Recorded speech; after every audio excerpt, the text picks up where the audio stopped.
Well, we have the documents now showing that starting back at the very time we're talking about 1951, 52, 53, that a policy was actually officially instigated of denial and ridicule. Mm-hmm. They said you didn't see anything. If you keep insisting you did, then you might need psychiatric treatment. Well, that's just unconscionable, because not only is it so contrary to the truth, but wouldn't you agree that that's probably caused a lot of psychological damage to a lot of people, and maybe even broken up families? Oh, I agree. I've talked to a number of people over the years that, have actually had that happen. I, of course, can't say names, but I do know of one person a couple of years ago that because of her involvement in this, it caused a divorce. And I've heard of other people over the years as well that have had the same kind of problem, and I think it's really sad that our government doesn't come forward and say, yeah, this is a real thing. And I realize the reason they don't do it is because they don't want to admit they have no control of the airspace. Yeah, that's a very real problem, because if you'll think about it, the only real rationale for having any kind of real structured government in the first place is one of the two obligations, responsibilities given to government in our Constitution. One, of course, is to coin and regulate money and tariffs. The other is to provide for the common defense. Okay? Mm-hmm. A defense, to provide for defense. Well, you can see that if they were forced to come out and say, well, there's things flying over our most restricted airspace, and we're not only sure of who they are, but we can't do anything about it, then, everyone would be saying, well, then why am I paying taxes? Right? Yeah, really. That's it. Well, listen, I understand that your dad, did he retire as a full colonel? Yes. He had another experience, too, when he was flying a mission over Laos. Tell us about that. That was in 1967, and he was flying a mission over Laos, where about 25,000 feet, and he was flying a C-130, and they were flying parallel to the equator, and they'd go so many miles and then turn and stay parallel to the equator and fly back. And he didn't go into detail about what the mission was, just that they were going along, and it was a perfectly clear day. And all of a sudden, this craft came from out of nowhere and in a head-on collision course with his plane. And at the last moment, it went underneath his plane. And for some reason, I didn't think until after his death that I should have asked him if it caused any kind of turbulence or what. But he said that it just, to quote him, he said it scared the hell out of him. And did he ever give you a description? He did better than that. He did a drawing for me of the craft, and he wrote down, what had happened and how he was flying, and et cetera. Well, and since we can't see the drawing, can you describe it? Well, it was shaped like the hull of a boat, and this craft he saw no windows on it at all, and there wasn't anything distinguishable about it other than it was silver. And the interesting thing is that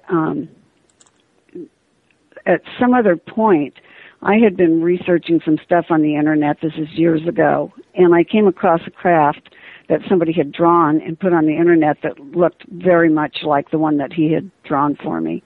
And so I thought, I don't know where that person got that drawing or anything. I mean, for all I know, it could have been the co-pilot that was with him, because they decided not to report it. They had kind of talked about it for a minute, and then decided... It may have been they decided not to report it because it would have gone into their ERs and affected their ability to get promoted. Right. And or another possibility is it was just the same model UFO. Right. Right? Somebody saw a similar object. Yeah. I thought of that too. But he and I used to have some quite a few discussions about it, because he was convinced that they came from other dimensions or through dimensions because of the fact that this thing literally came from out of nowhere. They didn't see it coming up.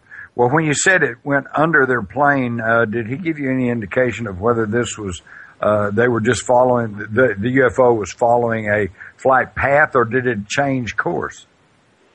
No, it changed course and went underneath his plane to avoid the collision.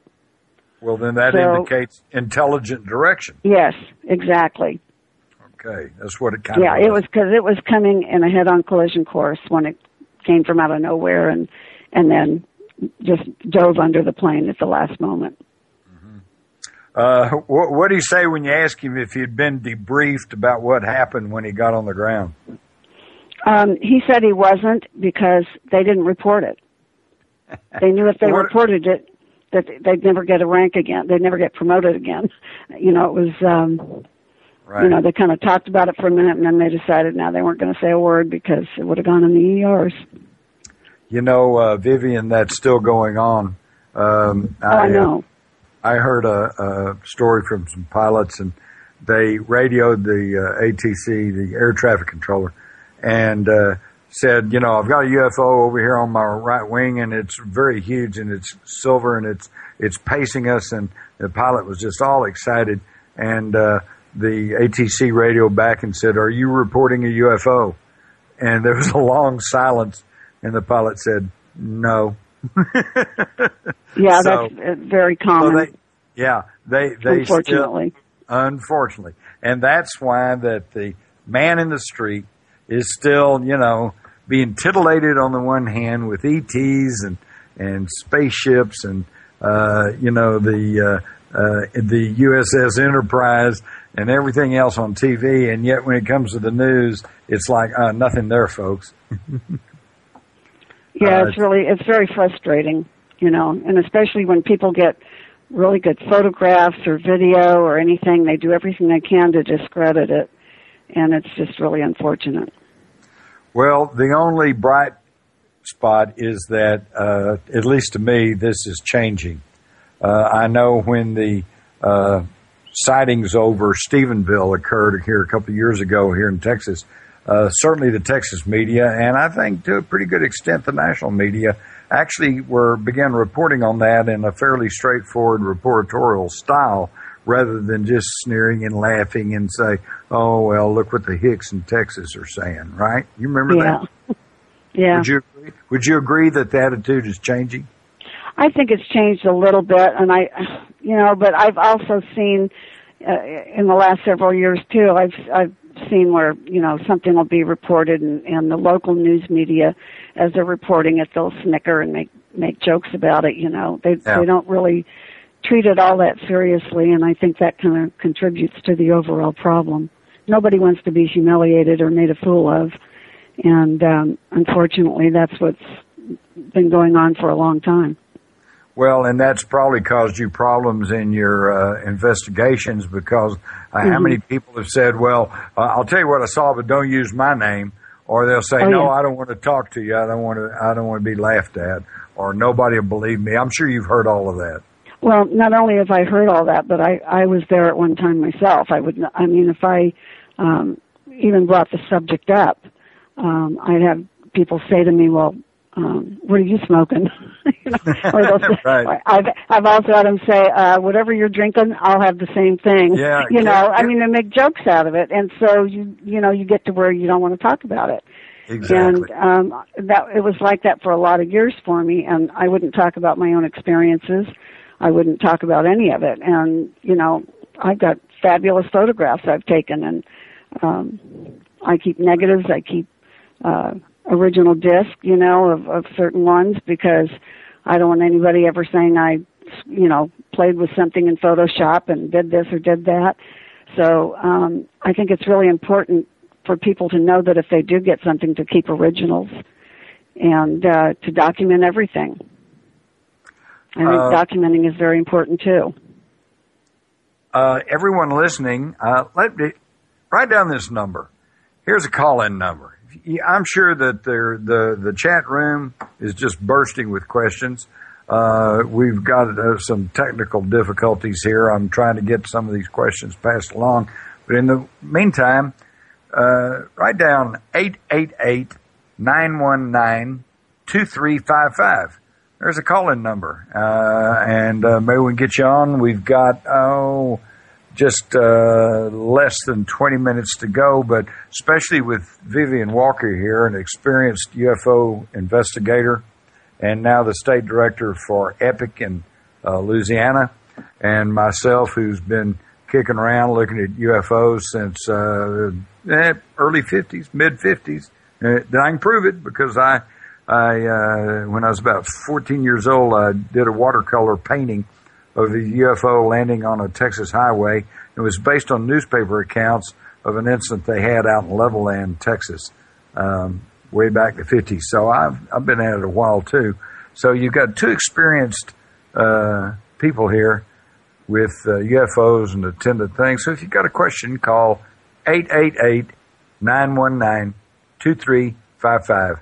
That's 888-919-2355. Hope to get some calls in. Meanwhile, Vivian, tell me, what have you got coming up? Have you got any good cases that you're getting ready to look into, or are you just waiting with your bags packed for something? No, actually, I've been investigating a case that is extremely interesting. It's probably the most interesting one I've ever been associated with. And the person involved had filmed an entity some time back that was in her backyard, and it was also witnessed by some of her children. And when she finally had the presence of mind to get the camera and take a picture, take a movie of it, she had about 40 minutes had elapsed, and she filmed this entity, and it appeared to be injured and was rolling around on the ground. And she was talking to her girlfriend on the phone while she was filming, and you can hear that she's really, really afraid. I mean, she thought this creature was a demon, and she was so afraid. And her girlfriend came to pick her up, and when her girlfriend pulled up in the front, there was another entity around front that was wearing a hooded cape, and it ran when the headlights hit it. So it's a really compelling case, and there's lots of evidence and lots of witnesses, and so this is what I've been investigating. Wow. Sounds like you're really going. Have you had a chance to look at the film yourself?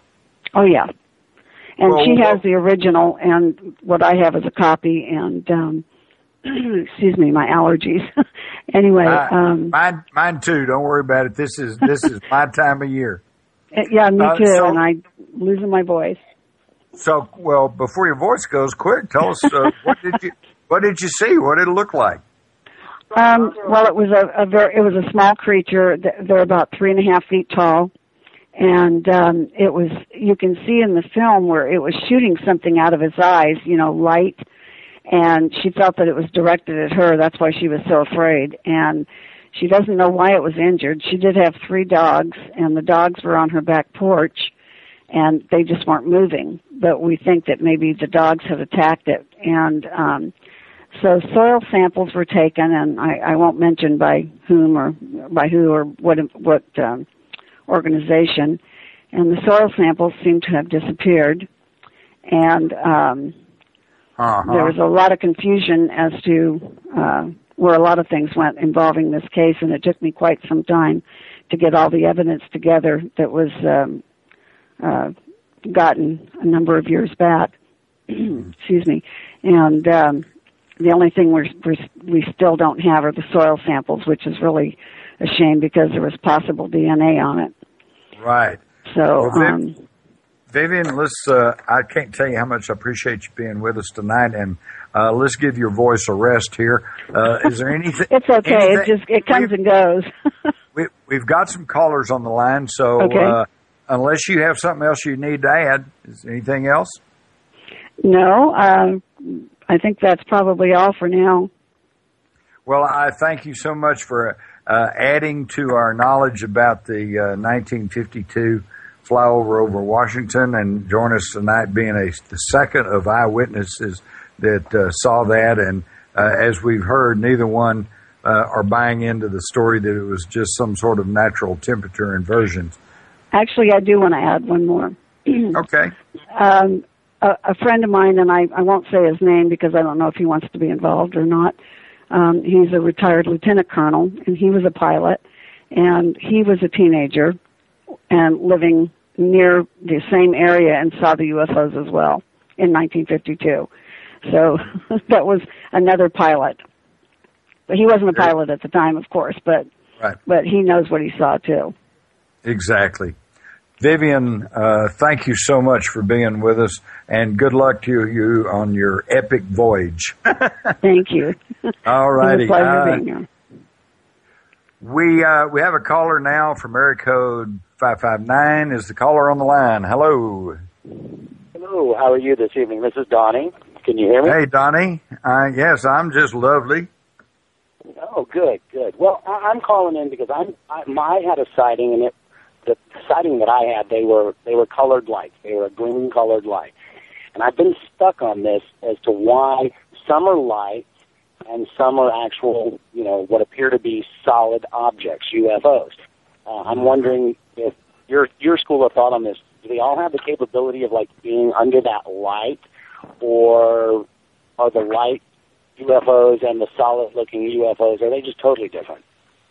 Well, that's a really good question. And of course, since the government is still denying anything's really going on, since it's like Vivian just said, when they have some physical evidence, it all too often disappears or gets substituted. So we got a real problem there. But you've asked a good question, and my particular view is that I think there's a series of things, a variety of things that cause this. First off, I've seen some strange lights moving in the night sky, usually way high up there, that would, my first impression would be that I was seeing a satellite go over, except all of a sudden it'll stop or it'll change course. And I go, wait a minute, that's not a satellite.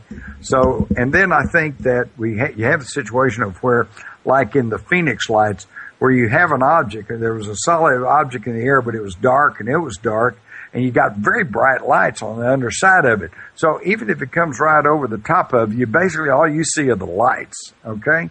And then I think we also have the possibility that it seems quite evident to me that a lot of these UFOs are utilizing energy fields. And oftentimes these energy fields will give off a light of various colors. And I also agree with those who say that I don't think we're dealing with one brand of UFO here, or one particular species. Back in the 40s and 50s, the big question was, do they come from Mars or do they come from Venus? And then as we got a little bit more knowledgeable and sophisticated in the 60s and 70s, 80s, the question was, well, do they come from Alpha Centauri or do they come from Zeta Reticuli 4? And now today we're even more knowledgeable and more sophisticated, and we're asking, do they come from another dimension? Do they come from another time? And Donnie, frankly, I think the answer is yes, all of the above. All of the above. Well, here's one. This one puzzles me too. When we see these solid object UFOs, why do they have marker lights on them like standard aircraft do? People will talk about, it had a red light on this end and a white light over here, and they were blinking. Those remind me of aircraft marker lights. They don't want to be hit, so they got these lights on them. That puzzles me. Why would an alien technology spacecraft from another world have beacon markers on it? Well, maybe they don't want to get hit either. It seems to me like they would want to play low key, Yeah, right. But when you know when you know there's all kinds of human craft flying in the skies, you don't want to be up there flying dark. Somebody's liable to hit you. But I'm being slightly facetious, but we don't know. Maybe maybe it's an artifact of their propulsion system. Maybe that's their identity markings. I mean, we just don't know. And frankly, I'll also say this: I think that a fairly goodly number especially in recent years, of UFO sightings may very well be secret government test craft. So, they may... Go ahead. When I hear marker lights like that, I turn away from unidentified flying object to man-made flying object kind of thing. Because I can understand man putting lights on them because maybe they don't have the capability of maneuvering quite as quick as some of these things that you said you've seen and other people have seen, where you think you're seeing a satellite and all of a sudden it does a crazy maneuver, right? Right. Well, a ship maybe not capable of doing such a maneuver, such as an earthbound ship, man-made, might just put clearance lights on it. I'm not saying they are man-made. I'm just saying that's where my mind goes. Right. No, I'm seeing that. And, if even if we do let's say we built a craft that is totally anti-gravity propulsion, you're still going to be stuck with, Air Force regulations, military regulations, FAA regulations, and maybe if they're flying over an inhabited area, they have to put on some sort of marker lights. I don't really know, but I think you've got a good question there. Also, it might be just decoration for all we know. Putting on their Christmas lights to visit the Earth. Well, maybe they see it as a way of actually trying to communicate with us. Oh, that's the way they do it, so let's do it that way too. Yeah. And maybe so. Maybe so. And they probably go nuts going over the Super Bowl. What are they saying? What are they saying? I can't make it out. But they're sure signaling. All those lights, they're sure signaling it. Donnie, thank you for the call. Okay. Thank you, sir. I see we have Chase on hold. Always glad to talk to Chase. Chase, are you there? I am. How are you? Oh, if I was any better, I'd just be delirious. Great show, by the way. We just love you, Jim. It's like when you go on, all ears are glued. Well, I tell you what, I try not to babble. I may not make it work too well all the time, but I think we did get some very good information out tonight, and I think it was really extraordinary that we actually had two living witnesses who were actually there and saw the objects that passed over Washington, D.C. in 1952. And as the listeners heard, neither one of these eyewitnesses believes the official story that it was probably temperature inversions. And, of course, I scoffed at that the minute I heard it because, yes, there are such a thing as temperature inversions, and they can cause reflections of lights up in the sky, but you're not going to see them move from one horizon to the other. They're going to be above the lights, right? Exactly. What are your thoughts, Jake? I think that's what happens is, the public is getting a little smarter on how some of this works, and, it's like when I was down hunting the Honey Island swamp monster, and we presented them on the show, and, somebody said, oh, well, they're probably seeing swamp gas. And I just laughed at the comment because it's like, these people have, their third, fourth, fifth generation, born, raised, lived, they make their living on that swamp. I bet they know what swamp gas looks like. I think you're absolutely right, and we're about to run out of time, but mentioning swamp gas, I think swamp gas is what got Gerald Ford made president of the United States. You ready for this? No, hit it.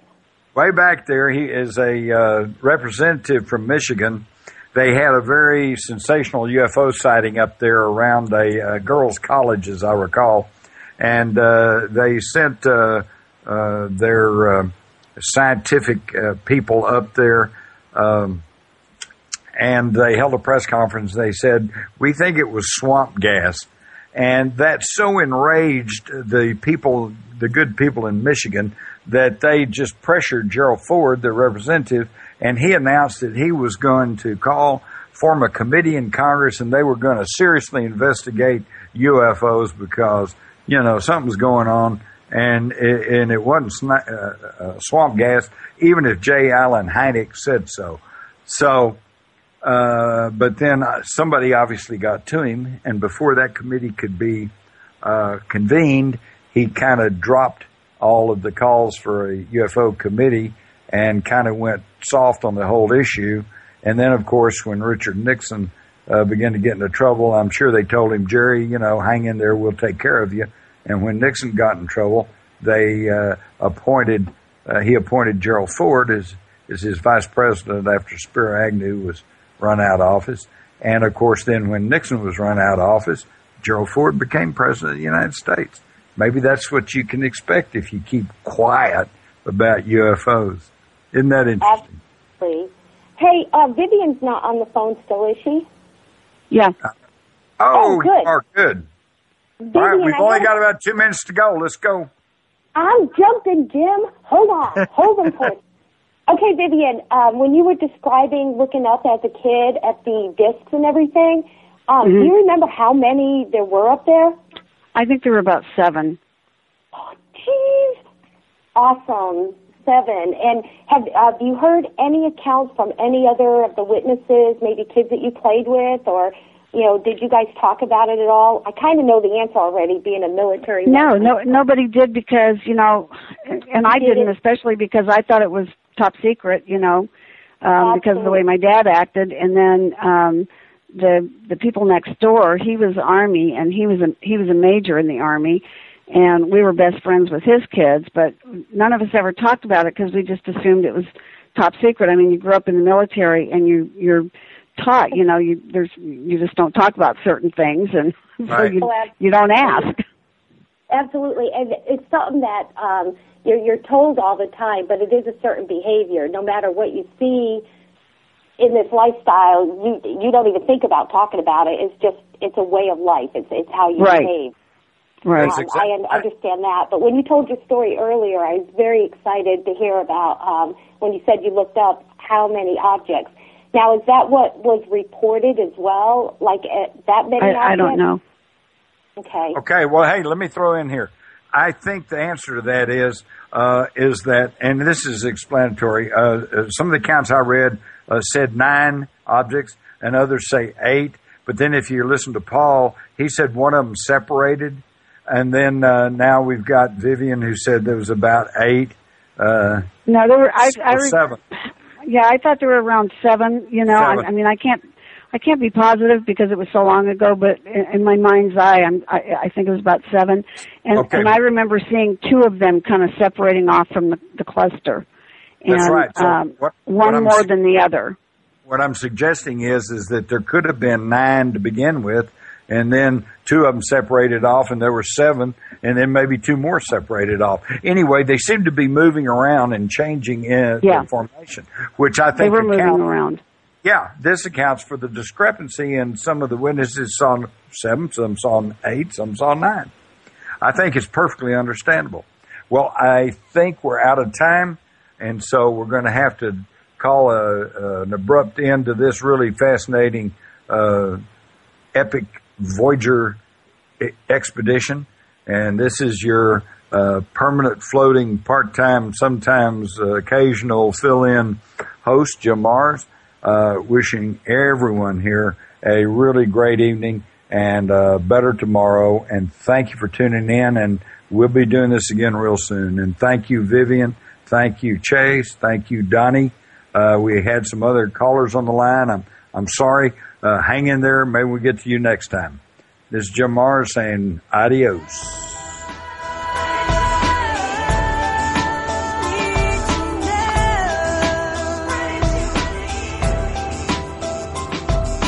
Thank you for being with us tonight. Please join us again next Monday evening for Extraordinary Phenomena Investigations Council's Epic Voyages. I'm Roger Peacock for Epic. Until next time.